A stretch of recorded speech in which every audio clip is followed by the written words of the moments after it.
be happy in all respects. There is a similar statement by Sri Krishna himself to Uddhava in the 11th canto of Srimad Bhagavatam, 27th chapter, verse 49. The Lord says there, "My dear Uddhava, all persons are engaged in activities, whether those indicated in the revealed scriptures or ordinary worldly activities. If by the result of either of such activities they worship me in Krishna consciousness, then automatically they become very happy within this world as well as in the next. Of this there is no doubt." We can conclude from this statement by Krishna that activities in Krishna consciousness will give everyone all perfection in all desires. So it's not that when we engage in spiritual life that we give up all material comforts or all material work, or that we just renounce everything and sit by a river with a pair of beads and just chant. There might be a few very advanced saints who can do that. But for most people, it simply means dedicating our ordinary activities to Krishna's service and carrying them out for his satisfaction. And in addition, of course, we perform regulated scriptural injunctions such as chanting the holy name, worshiping the deity, offering our food, and so on like that. The point is, and the current situation in society is a very good example of this, that when we follow the Supreme Lord's instructions, then everything goes very smoothly and society has all the resources that it needs, and there's no need for any extraneous activities. But we see today that there's tremendous economic problems in the world, and these are caused by not following the principles of the scriptures. Because the aim of human society has become only material advancement. Everything has become measured by money. And so money has become a goal in itself instead of just a means to maintaining the society and smoothing the flow of goods from one place to another, so that people can be peaceful and simply concentrate on God. But because they have become deviated from God consciousness, because they have forgotten Krishna, because they don't worship Krishna, they don't offer devotional service to Krishna, therefore the whole structure of society has gradually become rotten. Just like a house. When you build a house and it looks very nice, but if you don't put the proper protection in place, the termites will come and they'll eat your house from the inside out, and you won't know that anything is wrong until one day you go through the floor. And then if you inspect, you find that all the beams are rotten. So similarly, the house of human society has become rotten, honeycombed with faults, because everyone has been deviated from the actual devotional service of the Lord and is simply chasing material fantasies of material enjoyment and status and wealth. But it's all false. It's false because it's temporary. It's temporary because it's built on a wrong foundation. Because it's built simply on the foundation of acquiring more and more wealth, or more and more power, more and more stuff. Therefore, the whole society rots from the inside out, and then one day the whole thing just falls apart. This is well-known characteristic of empires. Empires build for a long, long time. They become mature, and then they begin to rot. But the rot is not apparent from the outside view. Everything looks very nice. Like people in Rome, right up until the collapse of Rome, they were saying, oh yes, oh, this empire will last for 1,000,000 years.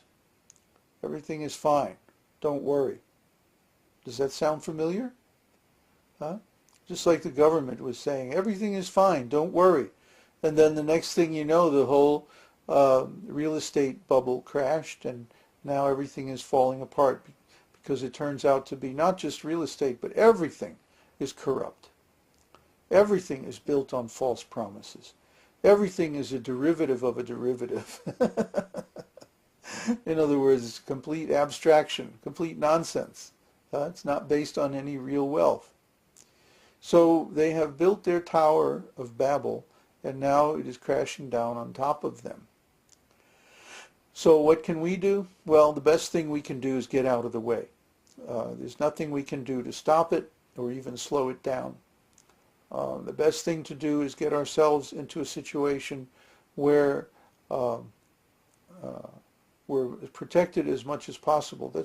That's why we're in Chile, for example. The Chilean economy is much more stable than the U.S. economy. So at least for some time, it will help to shield us from the effects of this nonsense until finally people come to their senses and realize, oh, we've been following the wrong path. We have to get back to the original purpose of life, which is to remember Krishna. When they hit bottom, then maybe they'll be ready for our teaching. Just like in Africa, Kapila Dev Prabhu and Ashtatara Shata Prabhu are having such good success because their people have hit bottom. They've been like eating lizards, literally, completely out of food and like that. So when they came and said, hey, let's do this farm project, everybody was like, yeah, wow, let's do it.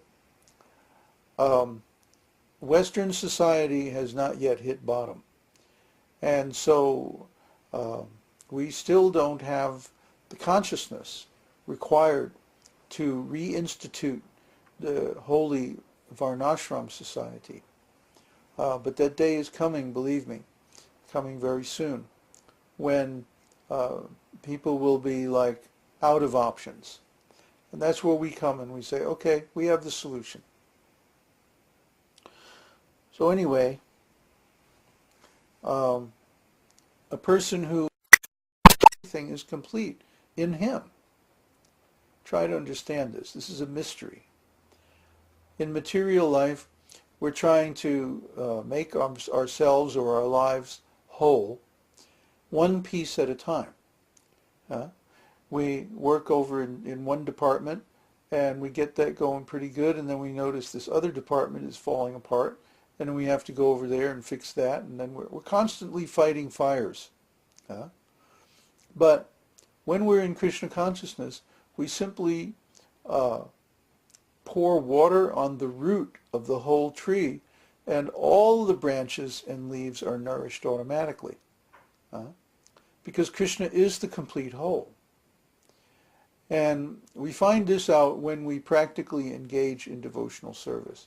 Krishna says, I preserve what they have and carry what they lack.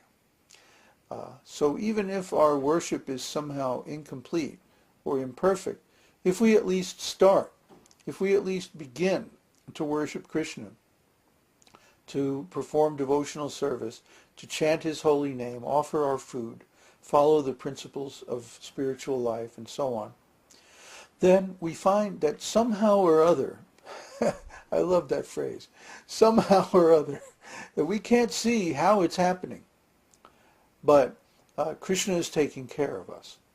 And things begin to go in a remarkable, smooth way that is not possible without devotional service. I remember my wife used to say sometimes, it's like, I don't understand you. It's like, whenever you want something, you don't do anything. You just sort of sit there and think about it for a while, and then it happens. She never did quite get it. Because the Lord is within everyone's heart, and he knows exactly what we need. And when we need something for his service, when we need something that's related to him, and that helps to accomplish his purposes, then he very easily gives that. So even if someone is in householder life, if someone is entangled in material activities and they want some relief, all they have to do is go to the Lord and engage in his devotional service, and without even really trying, without really doing anything, the situation will resolve all by itself. But this is the magic of worshiping Krishna. This is the power of Krishna consciousness, which doesn't feel like power at all in the ordinary way, because we always think of ourselves as a servant. We're Krishna's servant. It's not like we can compel Krishna to do anything. It's not like we can, or we should, ask him for material